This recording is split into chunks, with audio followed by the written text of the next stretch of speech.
Welcome to LOA Today. I'm Walt Thiessen, here with special guest today, Joel Elston. Today is Wednesday, July the 29th, 2020. It's 4 p.m. New York time. Wherever you are in the world, thanks for joining us for another episode of LOA Today, your daily dose of happy. And Cindy Chavez has been feeling a little under the weather the last few days, and so I told her to take the day off and get healthy again. And she's feeling better. She and I were exchanging messages today. She's feeling a lot better, but she wants to get to 100% so we can start doing Neville Goddard again. We have another Neville book that we're going to do starting next week called At Your Command, and neither one of us has read it, so it's going to be interesting to see what we have to say about it because we haven't read it yet.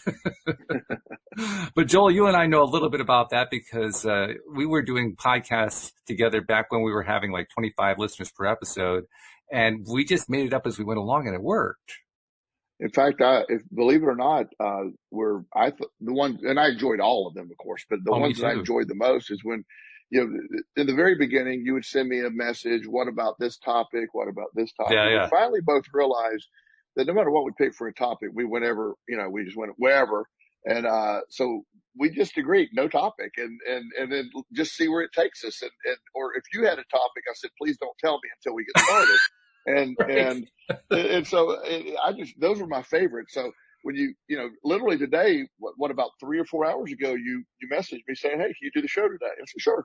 Yeah. So I have no idea what we're doing, but that's my favorite way to do it. Well, I wasn't sure there was going to be a show at all because when I got contacted by Cindy, I mean, I know your schedule's pretty crazy and the odds are about 1 in 3 that you're going to be available. So I figured, I'll probably not be doing a show. And then you wrote back, yeah, I can do it. I got an opening. It's like, oh yeah, hot dog. This is perfect. Good. Yeah. I was excited. I was really glad you messaged. So, I miss talking to you weekly. It's something that, I miss it was a high point of the week, often when we would talk and after the show we would talk. So I really miss having you weekly in my life. So, but it's always good. I don't feel like we've missed a beat though. We're right back at it. Not really. No. And by the way, my other co-hosts and I have continued the tradition. We have a pre-show conversation. We have a post-show conversation. So all of that has continued the way you and I established it. That's awesome. That is so awesome. So, when we first connected here, just a few minutes ago to do our pre-show, we did about 2 minutes of pre-show.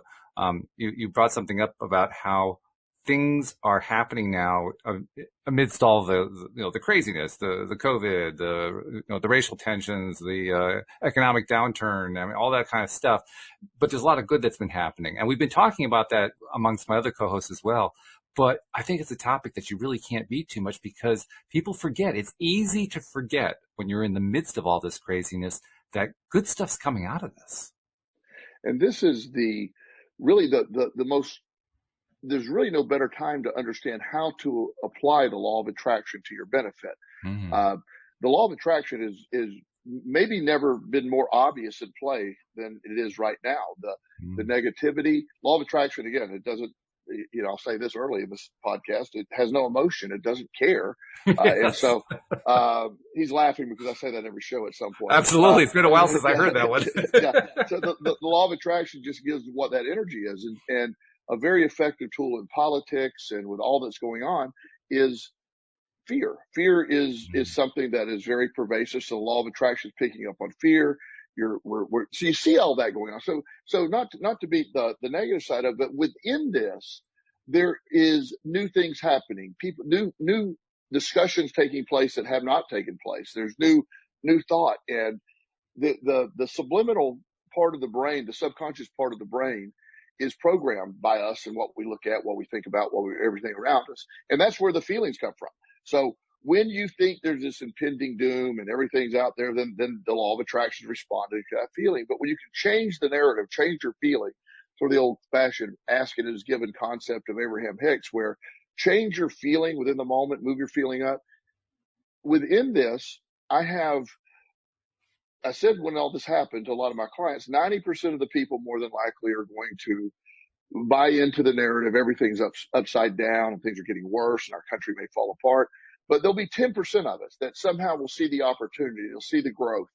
And I've had several of my clients that have really just, this is their time to shine. This is their time to, the deck's being reshuffled and there's new opportunity. And if you're willing to put your energy out there, both physically and mentally, there's really unlimited opportunity right now.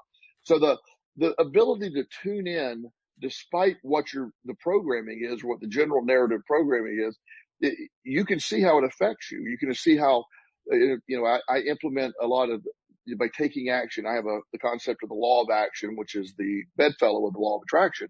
By taking the action, despite everything you're being told, believe this is what I have coming up. I have abundance, and I'm again, you'll be shocking. I'm thriving during these times, and I have many things, just always amazed at how that works. And people that buy into that message, you'll feel it. So I am even more empowered by seeing people that are able to apply the law of attraction in the midst of all. It gives such a great contrast when things happen. All this is happening, and the contrast of the people that are really living this, it's just really obvious. Yeah. Well, it's obvious if you're looking for it and you're willing to see it. Absolutely. Because it's too easy to see the other side, right? Well, yeah. It's like, one of the concepts when you get into the discussion of this side's right or this side's right or this, versus, okay, all you guys go do all that, but right now inside, where am I at? What opportunity is there? I'm very healthy. I have an abundance. All that continues to be the narrative in my life, and none of that's changed. Nothing's changed during all this. The backdrop has changed. Before we started the podcast, the background is my bench, and that's right. We're on Zoom, obviously, and so my background wasn't showing, so I just flipped the switch, and my background showed up. So out there, the background is something that is whatever is being printed back there. That's clearly just a picture of the bench. It's not really the bench. So that could be, the background could be whatever I choose to be or whatever or I can remove it entirely, but I'm still here. Without the background, I'm still here. So the law of attraction gives us that ability you are in control of your reality. You're in control of your everything that you think is important. You're really in control of that. And that is a message that is polar opposite than what's being delivered. In fact, none of this is in your control. And all of it is.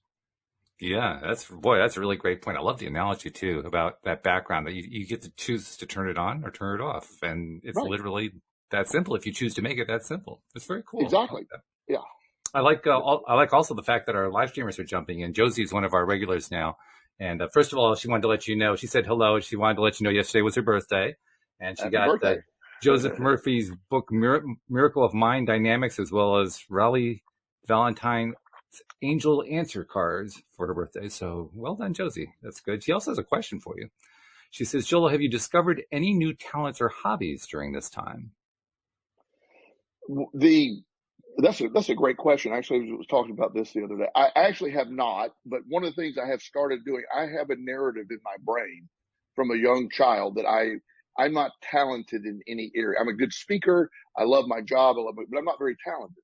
And I understand that narrative came from just I don't know where it came from. It's just, I'm not an artist. I can't draw. I can't do it. So I started thinking, just doing some research on the brain and neuroplasticity of the brain. That we talked about this in one podcast a long time ago. It's called the Rykov effect.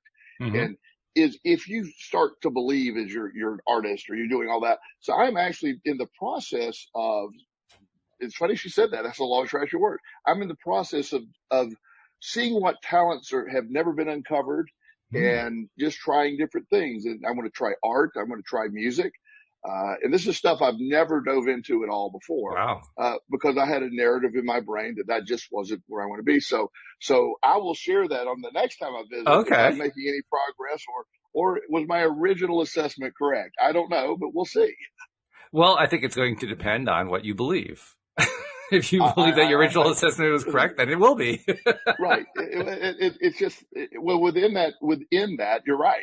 It's just the belief of where I'm at. And to me, it's about enjoyment. If I can feel good doing any of this stuff, then I'll be a success. If it's forced for me or it's not there, then that's how, to me, that's going to be more of a definition of success versus anyone else's opinion. If I enjoy playing music, it's relaxing, I love it. If I'm doing it and I'm miserable doing it, then, we're going to look to something else. But I spend a lot of time with and while this isn't a talent, but I'm always researching concepts with the brain, my meditation, levels and learning new meditations and different forms of meditation. just read a lot of new science in the brain out, at least recently. So I'm a very big brain person, believing that the brain and the law of attraction is all connected. I'm finding ways to meditate at different levels. And so that while that may not be a talent, it's certainly a skill that I'm developing at a much greater rate. Well, I would say it becomes a talent over time, especially Yes. since you have clientele and you're teaching your clientele. That also requires the talent to be able to explain it and teach it and help somebody else learn how to do it. So yeah, I think there's a talent involved in that. It really is. So yeah, thank you, Joe. This is really great. Great question. Yeah, a good one. But she also suggested, or shared rather, the fact that she now likes puzzles and checkers and she does some painting. So there you go with the art. Oh, okay. Yeah. Nice. I'll Nice. have to compare paintings sometime after you guys have done it for about a year. I mean, that's one Yeah, thing let's that see what. Cindy Chavez tells me about. She reminds me how she had done art just by doing some drawing. She just sat down and did some drawing for about a year, and she's done the same thing with music and other things like that. She says if you just stick with it every single day, just doing it every day, no matter how bad it is, you just do a new drawing, a new piece of art, whatever, every single day. After a year, you get good at it because you Well, just develop it. you develop it, and the one of the tools I use. I have a couple of younger clients that the technique that I leave a piece of paper in front of them in the area where they sit, and some colored pencils and pens and stuff like that. I just leave it there, and they find that while we're talking, if they're drawing, they are able to concentrate on us talk. As weird as that sounds, I mean, the way Mm. the ADD brain works.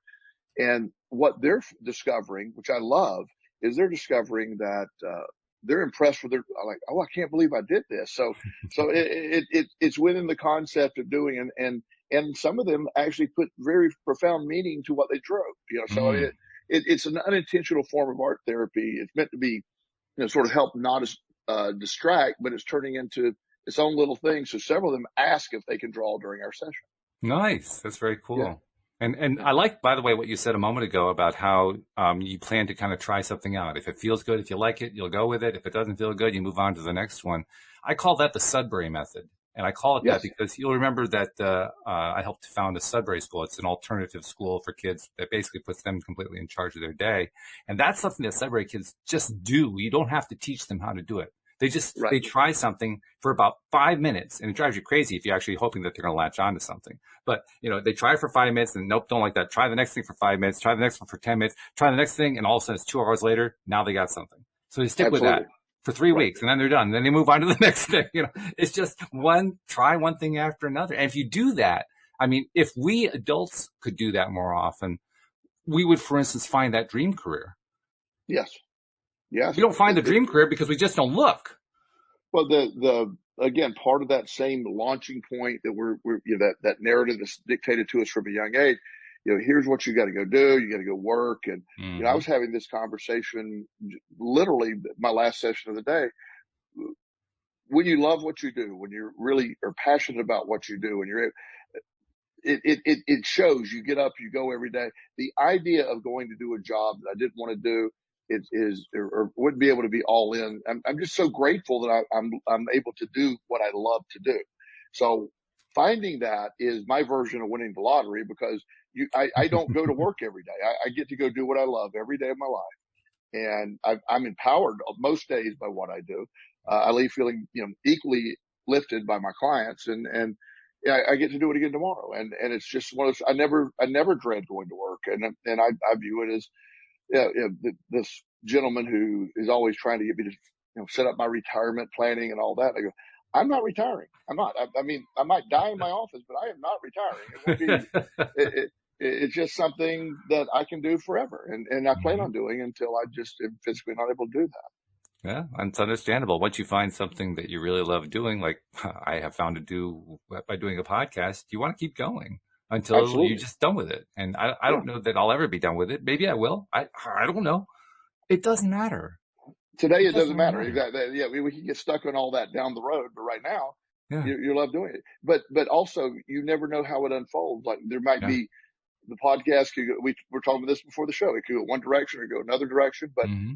do what you need to do. That's sort of one of the basis of the law of action. Take the action that you love right now, and regardless of the action, and try not to, get stuck on the outcome, and you get to where you need to get, despite whatever your plans were. I'm remembering a conversation that you and I had, a show we did a while back. This was while you were still doing the show regularly with me. And Louise and I had gone to someplace on the coast. I can't remember where it was. I think in Massachusetts. And it was a coastal town. We were in a gift shop. Louise likes to shop in various gift shops and so forth. I was just kind of hanging out. Louise chose something to buy. We're up at the counter checking out, and there's a young lady behind the counter checking us out. And she was in her late teens, early 20s, and struck up a little quick conversation with her and found out that she was going to school about 45 minutes, an hour from where we live. Oh, what are you going to do? What you going to study there? Well, she wasn't sure. It was going to be her second year. She still hadn't established her major.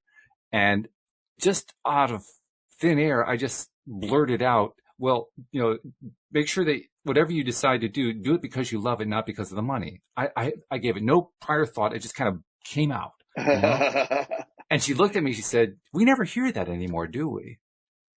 And I thought that was a really profound thing for her to say, because clearly that was incongruous with what she was normally hearing from her teachers, from her parents, from her guidance counselors, from her friends. I mean, you go for the money, you go for the career, you go for the thing that actually is going to make you financially successful. You don't go for the thing that you love. It was a completely different concept.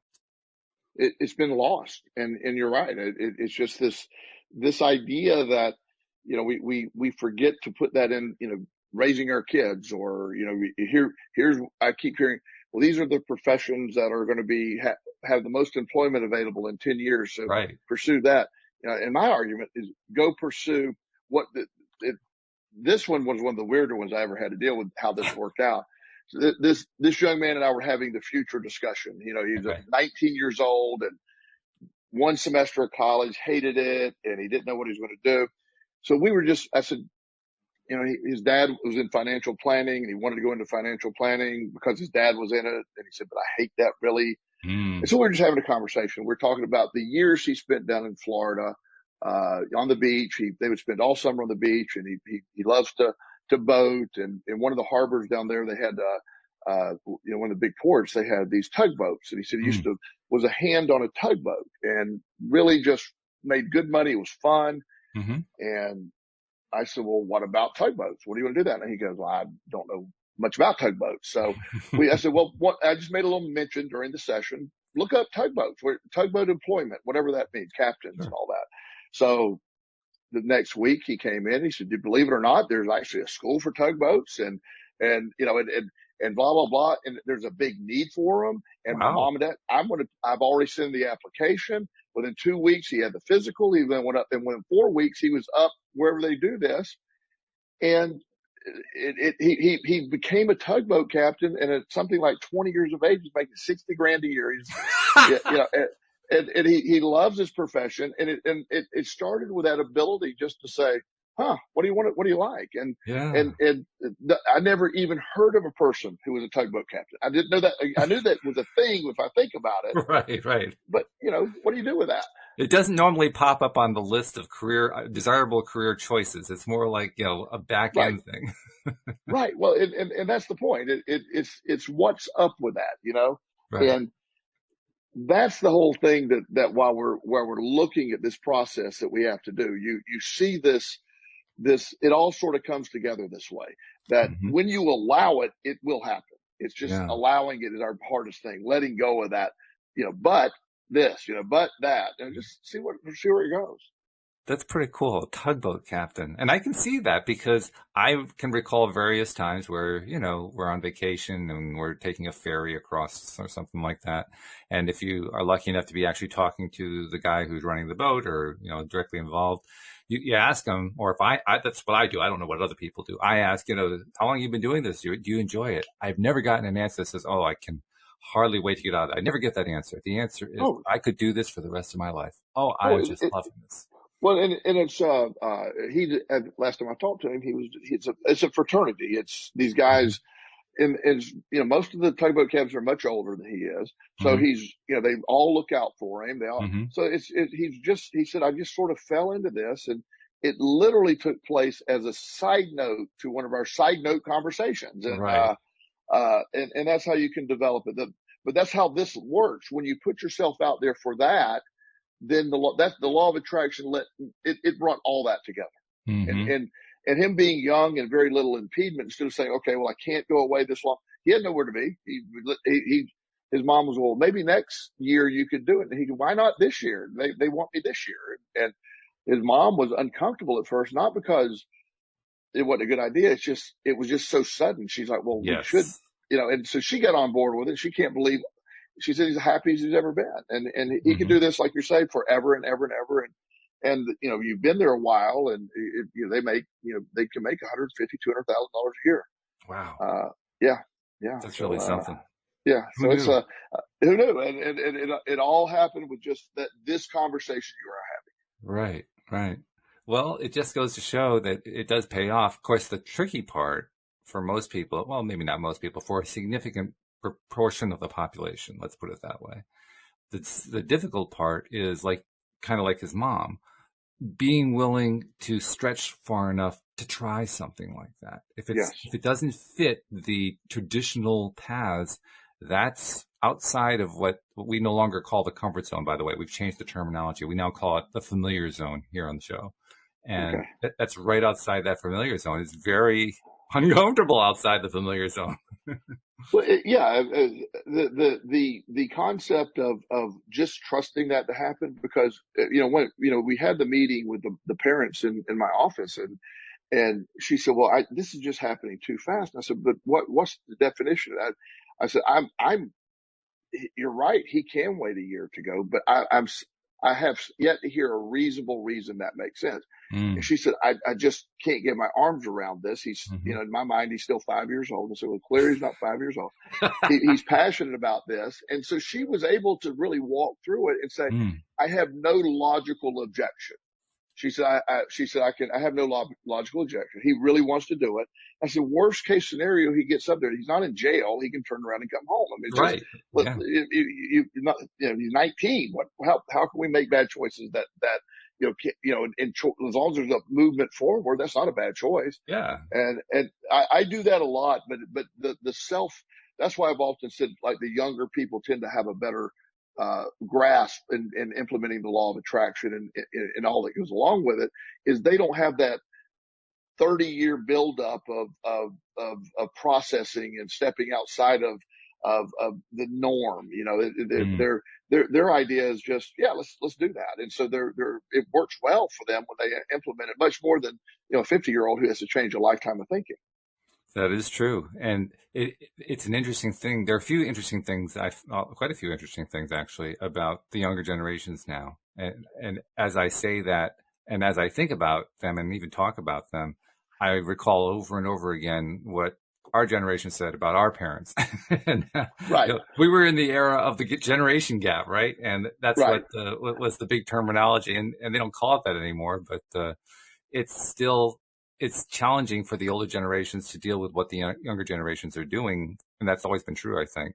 But the cool part is the younger generations, they are developing new ways of doing things. There are always strengths and weaknesses. There are things that everybody could think of, well, I would do that better, or I would do that different. But one of the big strengths that they have, and I'm kind of tying this in to what I know about what the positive psychology people have discovered, is that the modern young generation are very, very electronically connected.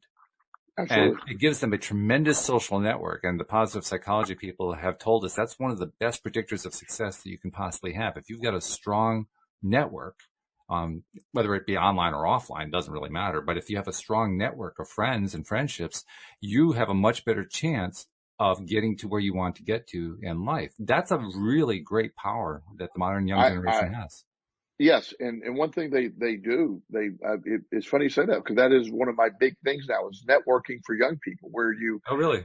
yes, it's on point, because it's the one of my clients wants to be a basketball coach one day.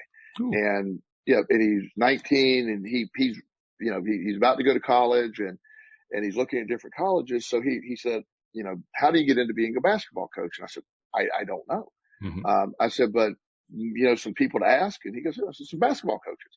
So I had him one night go, and he knew a lot of these where they play. Every college basketball, not the bigger programs, but even some assistant coaches, go on their website, Hmm. email 2 or 3 of them, tell them your passion, make it individual, and do 4 or 5 of those emails a night. Hmm. he was overwhelmed by the response. Really? And yeah, and people were, here's the path I took. Here's what I did.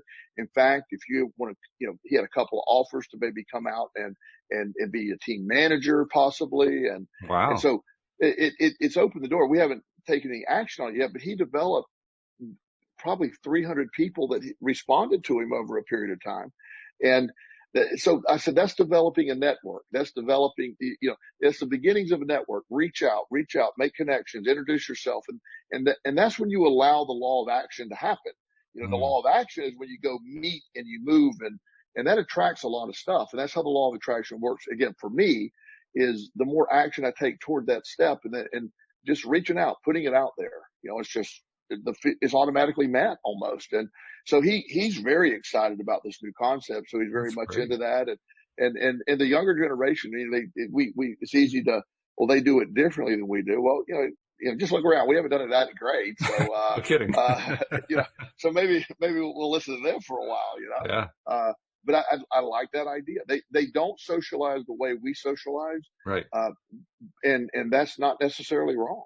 No, there's nothing wrong with it. Right. In fact, I would say it has a lot of strengths to it. Right. Now, it's an interesting thing that you're talking about him doing this now, because I can, well, I've done a lot of personal work. I have, Right. to get myself into a better place. I still have those connections to the part of me that wants to be fearful. And so it doesn't take me a whole lot of work to pull up what those fear things might be. Right. And one Right. of those Yeah. fear things that I can imagine people thinking is, well, we're dealing with COVID right now. You can't go become a manager or a coach on a basketball team. They're not even going to be playing basketball. I mean, that's no career choice. Yeah, exactly. And it's funny you said it until you said that. It never even crossed my mind. It's at some point See, they that's will my be job. yeah. At some point they will be playing basketball. At some point, Yes. and that's his passion. And one day when they are playing basketball, it's not going to be this year. We've already decided that likely. Sure. But getting networked in and getting, doesn't mean that teams won't be training. That doesn't, there's multiple things. There's going to be summer leagues. There's going to be all types of things. And one of the things that he started doing too, it like locally, and they're not all over the place, but there are some little basketball camps happening right now with everybody socially Oh, yeah. distanced. Yeah. And so he's out there teaching little kids how to do this. He's Good for him. honing his coaching skills. He's reading the book of the greats, the great coaches, and Yeah. what they had to say and whose style he wants to emulate. He's studying the law of attraction and different, metaphysical Buddhist type beliefs, and so he's really very much into the process. So this groundwork he's laying is just fascinating, and it's going to bring great success. So the negative, the rehearsed concepts of, well, here's all the things that could go wrong. And there's a million of them. You're right. Oh, yeah. But there's not a moment. It's funny how my mind's to a place right now that never comes up, but it's never, not, I know this guy's going to be a basketball coach at some point. It's not even a thing. It's just, Sounds like it. he'll do it. It will. Yeah. He will. And Yeah. so and that's where you just sort of let go. I have my office suite, I rent a building. There's 6 or 7 therapists in this building, and we rent it together from this property owner. And 3 or 4 of the therapists have realized during this downturn, for them it was a downturn, they could work from home. They didn't even need an office. Mm-hmm. So the lady who's sort of in charge of the business side of all this, she's very, oh my goodness, what are we going to do? And we have until February. And I go, what? It'll work out. It's just not even a thing. She said, well, I don't know how it's going to work out. And I go, oh, I didn't say how it would work out. I know it was going to be fine. I said, don't. And she's like 4 or 5 times texting me in one day, I said, well, we'll cover the difference until it's time. And let's not get down there in that fear mode. And finally I just had to tell her, say, stop. It's going to work out. Your fear of all this it's going to send it the wrong direction. Mm. And she's like, I don't know how you can face life this way. Trust me, it works wonderfully. But again, she's conditioned with well, oh no, the world's falling apart. I'm like, well, I can't, this won't make the top 1,000 things that happen in my lifetime as bad things. It's not even a thing. And if by some chance we do lose the opportunity to rent the suite, there's tons of places, the same situation is making those people go, but there's better opportunity. We're getting a whole new, brand new set of office suites. Our building's old, might be a new building out there. Not worried about it today. People forget too that during economic downturns, like you were saying earlier to me, there's lots of opportunity. And I can point to a very, very good reason why. If you have an economic downturn, it means that there are fewer people renting offices. That means the Absolutely. landlords want to get people in there. If they can get you in there, they're going to get you in there. And there are going to be Yeah. some that are going to cut you some pretty sweet deals to get you there. Well, in Richmond, I'm in the Richmond, Virginia area today, and they one of the companies that has a big presence is Capital One, Mm-hmm. and they rent a massive building right around here. And when all the COVID hit, they sent everybody home. They set up home networks, and they had to do it on the fly. Did a really good job with it. Mm-hmm. They discovered something pretty interesting for them is they're running at about 96% of efficiency before they left. Mm. And so they're like, that's not a drop in efficiency No, that's that pretty we're good. worried about. And then when you factor in you don't have building costs, you don't have these other things. So they're contemplating, do we let everybody stay home forever and hire them that way? We could reduce our office footprint down. Well, that office building, which has 1,000 offices in it, they're going to have 1,000 offices for rent. So Mm-hmm. it will Mm-hmm. be, you can get stuck on the fear side of whatever's happening or the opportunity side. And the law of attraction just taught me, and my story, a lot of the listeners now probably don't know the whole story, but I've faced a lot of that in my life, and it's always worked out. And in fact, it's done it so often. There's never a hesitant moment in my life. I never even have a tap the brake anymore. It's going to work. Mm-hmm. Mm-hmm. Oops, gotta turn that off. Sorry about that. No problem. I usually turn those off, and I forgot to do it today. No problem. It's nice, pleasant music anyway. But Yeah. well, actually, that's a remind. That's what it's. I'm going to treat that like a reminder. That's what I'm Okay, going good. to Thank do. you. So this is a reminder to me. We're like halfway through. This is a time for me to do a little promotion on the LOA Today app, which of course just came out recently, and it's now the go-to way to listen to the show. So instead of telling you to go subscribe, I'm going to just ask you to go download the LOA Today app if you haven't already done that. And if you have downloaded the app, I'm asking you to tell a friend to download the app, because the whole purpose, the whole reason why I created this app was to make it easy for people to subscribe and listen to the show. And people who have downloaded are saying, whoa, this is great. I love it. This is easy.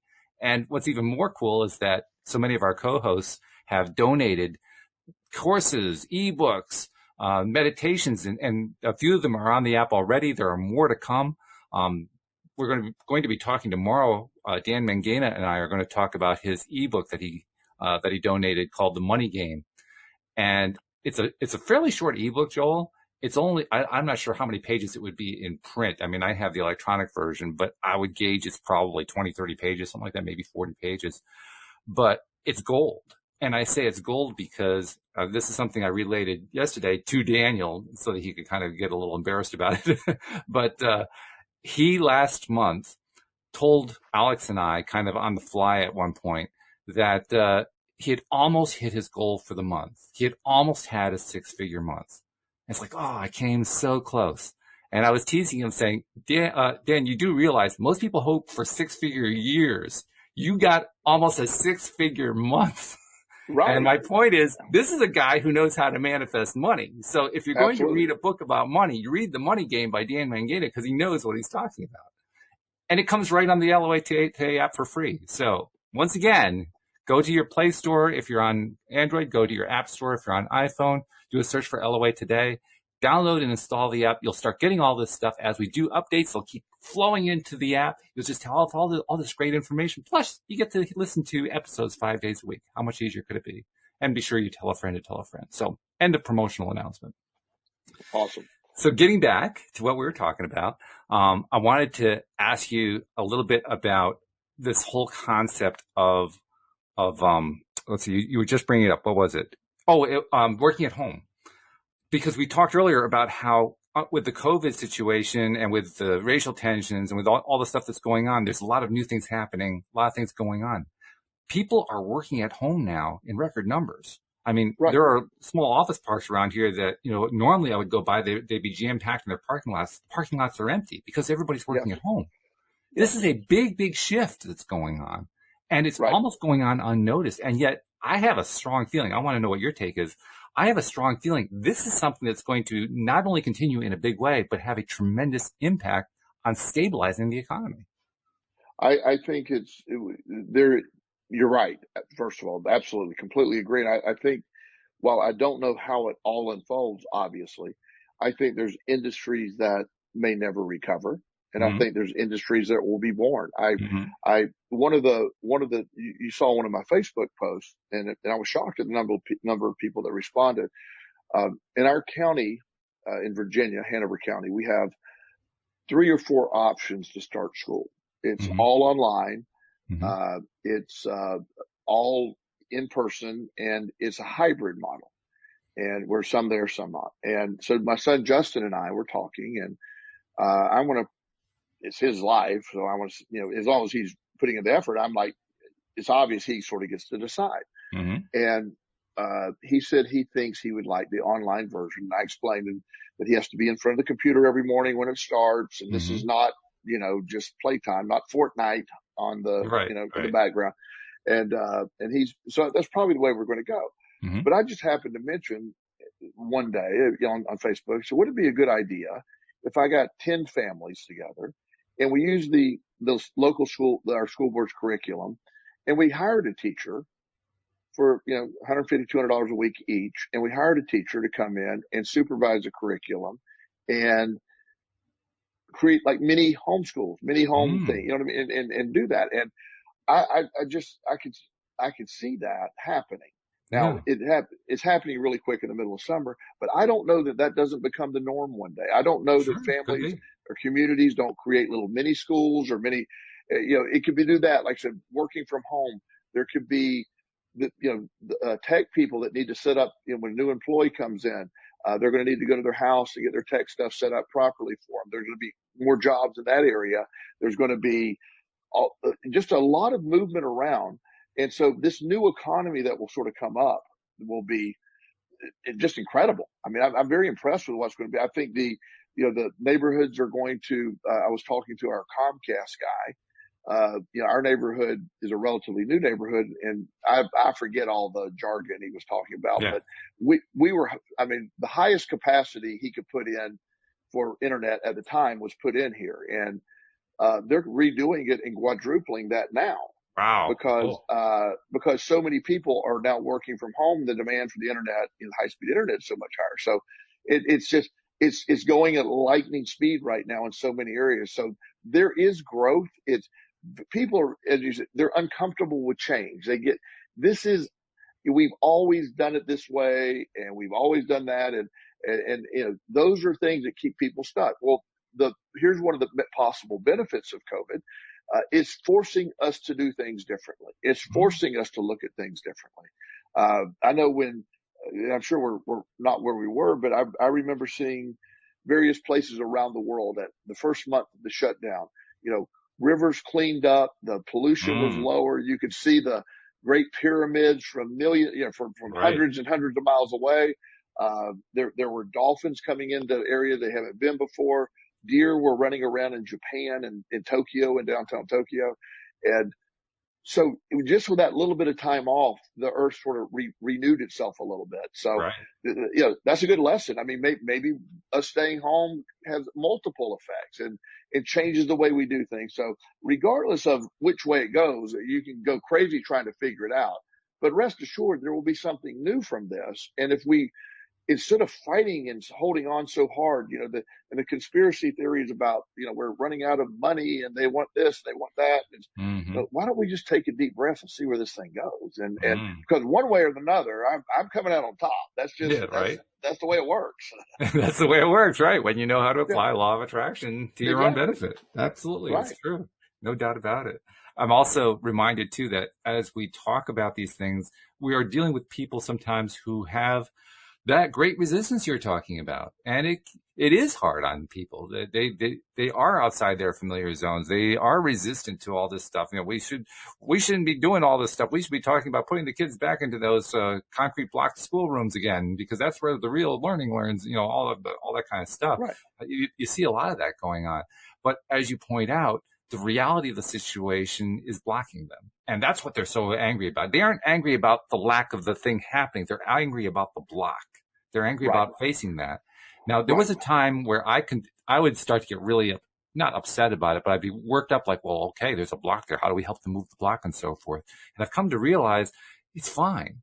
The block is actually doing what it's supposed to do. The block is actually serving its purpose. I mean, in Abraham terms, it's helping to create that expansion in a massive, massive way. And Yeah, wow. it's such a, you're so on point. And, you know, the idea, as I'm saying, I want to, and I jokingly posted this as a comment on that post about the little small. I Right. said, I'm just going to make an official law of attraction school. And, and I had probably 10 people say, now I'm on board with that.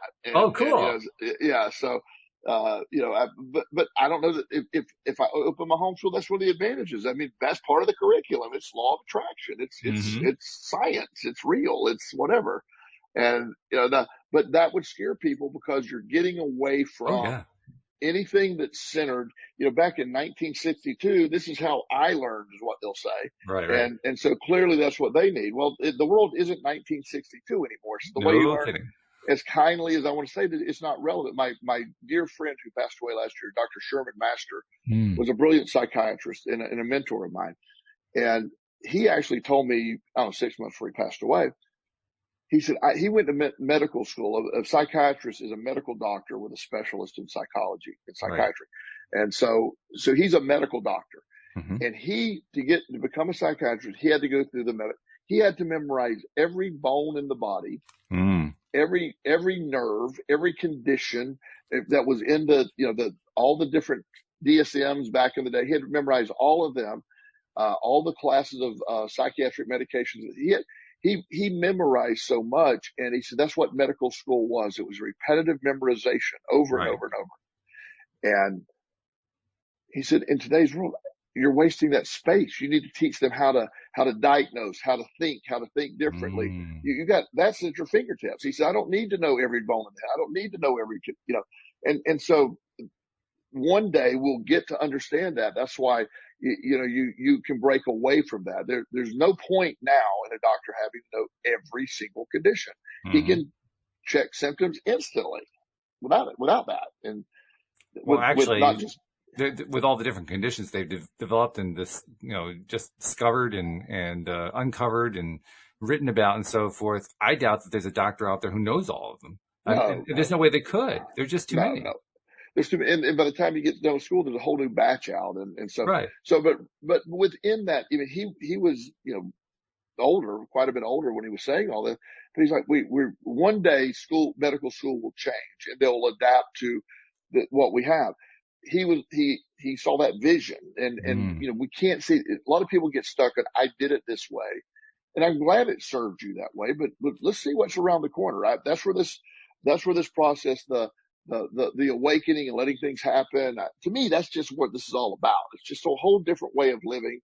I love the idea, like, I officially, whatever happens with Justice School this year is going to happen. We'll deal with it. It's just, there's no anxiety attached. I know people that are running around, I don't know what I'm going to do. I'm like, it'll be okay.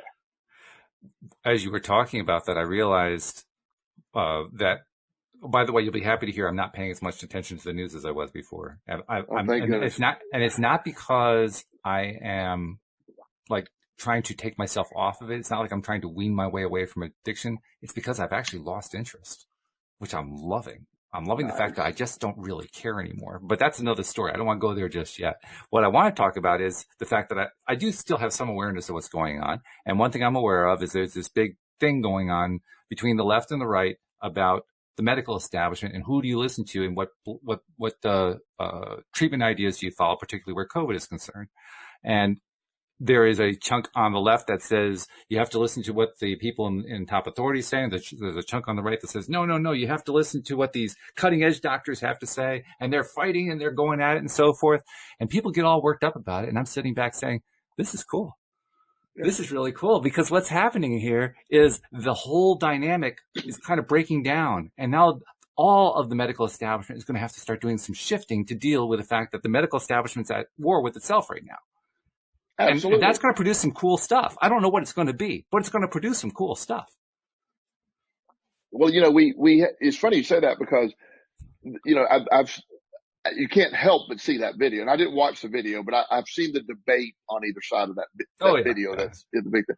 And I sort of laugh at it. And just like you're saying, I'm not involved in either of those sides. I'm simply, it's like, you see the passionate stuff. You see how we got to where we're at. You see the divided nature of it all. They're actually, working with a bunch of doctors. My dear friends who they didn't go to medical school for 12 years, or however long they didn't develop $750,000 in student debt to pick a political side to make a point. They didn't do that. Yes, that's right. So they are trained.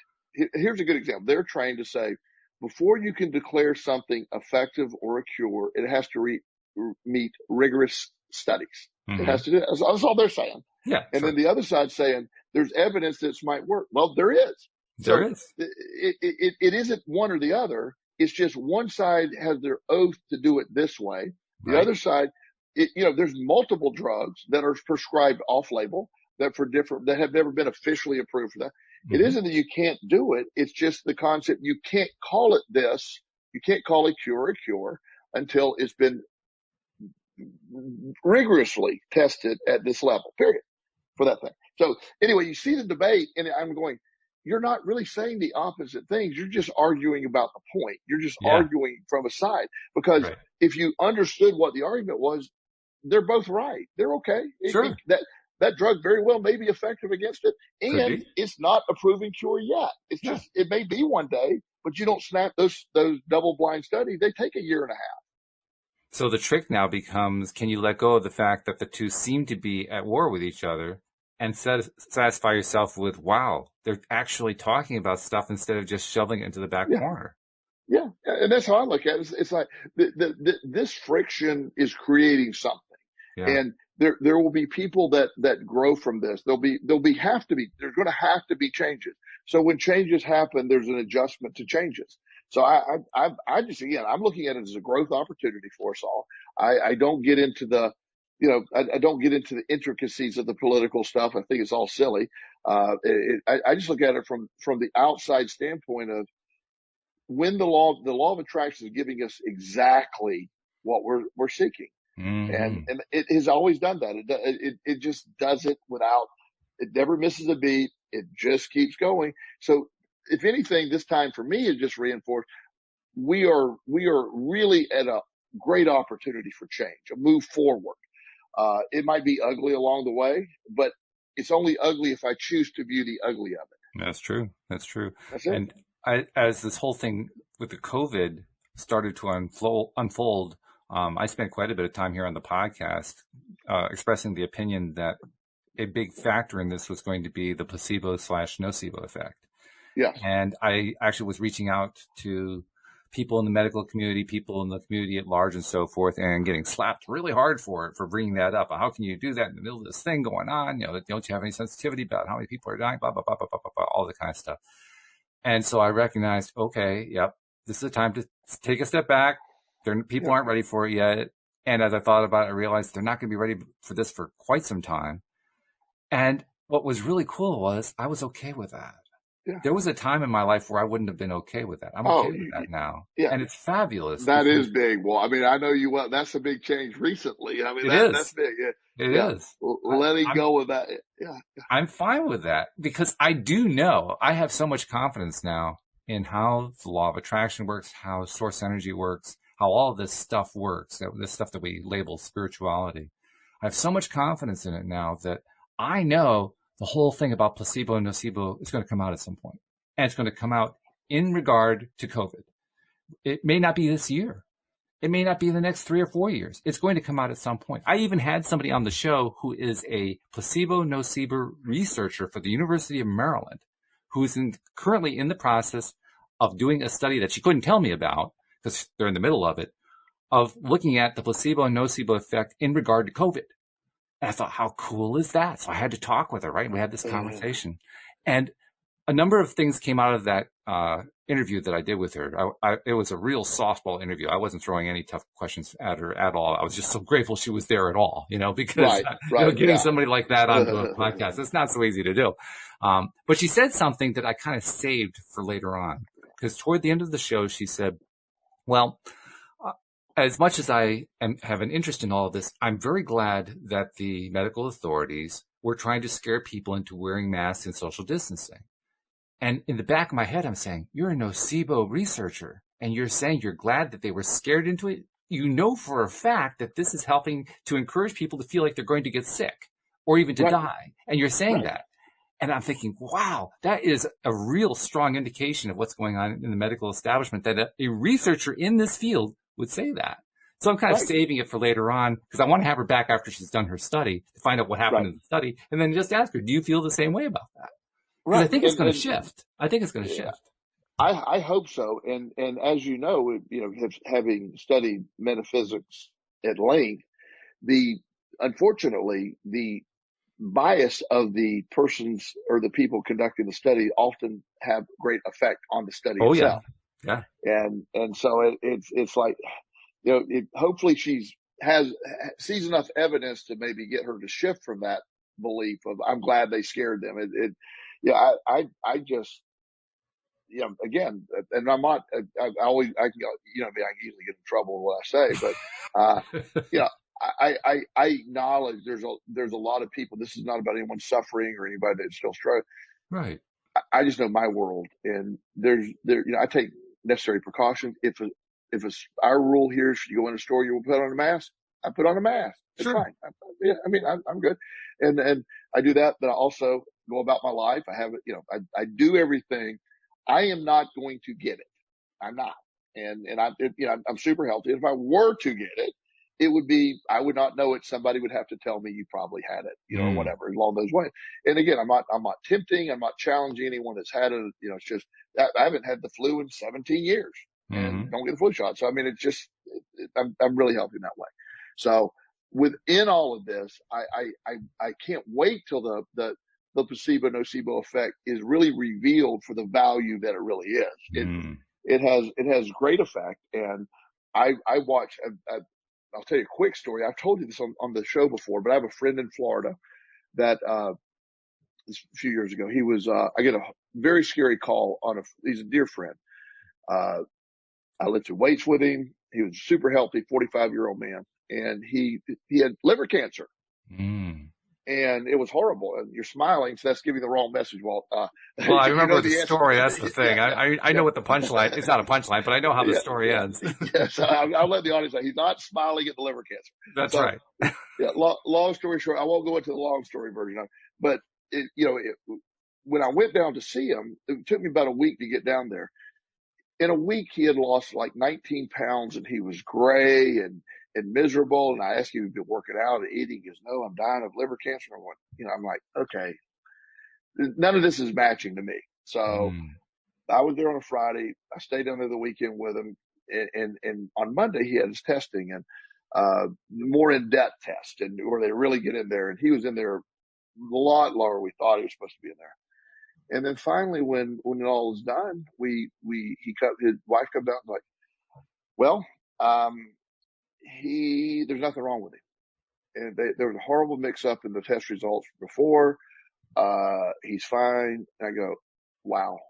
Love it. His mind, that was the effect. He almost killed himself believing he had a fatal disease. He came out and his color was already better just by that. Wow. And within 2 weeks, he'd gained like 6 or 7 pounds back and was back in the gym and everything was great. So the point is, if it can do it one side, it can do it the other. And, Dr. Joe DiPenzia always talks about, you are the placebo. Right. All those things are relevant to what we're believing right now. Everyone's maybe not the best time to receive messages. Nobody's receiving messages outside of the narrative that you have to listen to. And, if you say it this way, you're this supporter. If you say it that way, you're this supporter. And, it's almost like, let's stop, but they can't right now. But at some point this will come out. And I do believe we're going to have this, as we're saying, this is going to be a move forward, a step forward for us. This is going to be a big sort out for a lot of people. It's gotten to the point now, like you say, where people are so focused on it. I had a contact from somebody who is a customer of mine from my web hosting business who I barely know the guy. I mean, I've had quick 3-minute conversations to help him with his website and stuff like that. No, nothing really in depth. So I don't really know him. And he reached out to me on Facebook. Actually, well, that's a longer story. It seemed like he reached out to me. Well, actually wasn't him. His account got hacked and somebody reached out trying to pretend to be him to pull a scam on me. I realized it was a scam. I let him know about it. Thank you for letting me know. He changed passwords, all that kind of thing. And then he sent me a note that basically said, I'm 60, I think he said 62 years old. And I've been working in the security industry all my life, and I just can't believe what's going on in this country right now. Like I never knew so many people hated this country, and you could just tell he was just baiting me, trying to get me to join in on his narrative. And I thought to myself, wow, that shows how deeply people are hearing and taking in these narratives that are out there on both sides. I mean, it's not that he's on one side, but on both sides of what's going on, they're right on the edge of just practically having a nervous breakdown, as they used to be called. And I say that in a way that it sounds like that's a bad thing. I think it's actually a good thing, because as my wife has pointed out, a nervous breakdown should really be called a nervous breakthrough. It's where you actually are getting in touch with what's going on. Yeah. This is going to do something where we, like you say, both sides are, I know people that truly, I've heard my extreme conservative friends really suggest there's going to be a civil war if Trump loses. Oh, sure. I've really heard that. And, I'm fascinated by that statement. I'm like, wow, and I've also heard similar things on the other side. So I'm not a side person. I'm just saying, at the end of the day, we are an amazing country. We have our strength is our diversity. We have, and just like anything else, the law of attraction is not racist. It does not carry racism. It doesn't take excuses. It doesn't care if you're disabled. It doesn't care. The law of attraction is just the law of attraction. It applies equally to all of us. And what I don't like, and by the way, Walt at loatoday.net, if you need to email him on this one, I'll be happy to forward it to Joel for you. Yeah. But we have this narrative is almost forcing people into the role of victim of where we're at. And this victim culture is a helpless culture. Mm. Yeah. Thank you for the, so don't, it's true. But there's a lot, it's a lot going on there. I mean, and that's both sides. That is not, I'm not picking on if everybody is a victim of what's happening. In reality, the Wizard of Oz, all you got to do is click your heels together and none of this it's not even real. It's just not there. So, but if you can be sold that the other side is out to destroy you and they're trying to take away your existence and the way of life and your country as you know it, it just creates this, I'm helpless in this equation. And the most important, amazing thing is we have access to the most powerful source in the universe in the law of attraction. We create our own reality by what we believe. That's Specifically, where these narratives are concerned is the most direct way to apply what you just said is to decide, do I want to buy into the narrative? Absolutely. It's just that simple. Do I buy into it? I mean, yes, they're all created in a way to make them sound so convincing and so eternal and so powerful and so forth, but they are ultimately a choice. You can choose to buy into it, or you can choose to not buy into it and buy into something else, or not buy into anything and just move on to another topic entirely. It's entirely up to you. Absolutely. Walt, I don't want to cut you short, but I am really up against the clock. You're on a very tight deadline. So thank you very much for taking the time. I appreciate it. And thank you for reaching out. Thank your audience for me. And I'm going to have to click off this. Okay? All right. So we'll just leave it at that. I will definitely call you the next time I need you, though. So thank you very much. Thank you, sir. So good to talk to you. Bye-bye. Good talking to you, too. And thank you also to our listeners. We really appreciate all of you very much as well. We'll see you all next time here on LOA Today. Goodbye, everybody.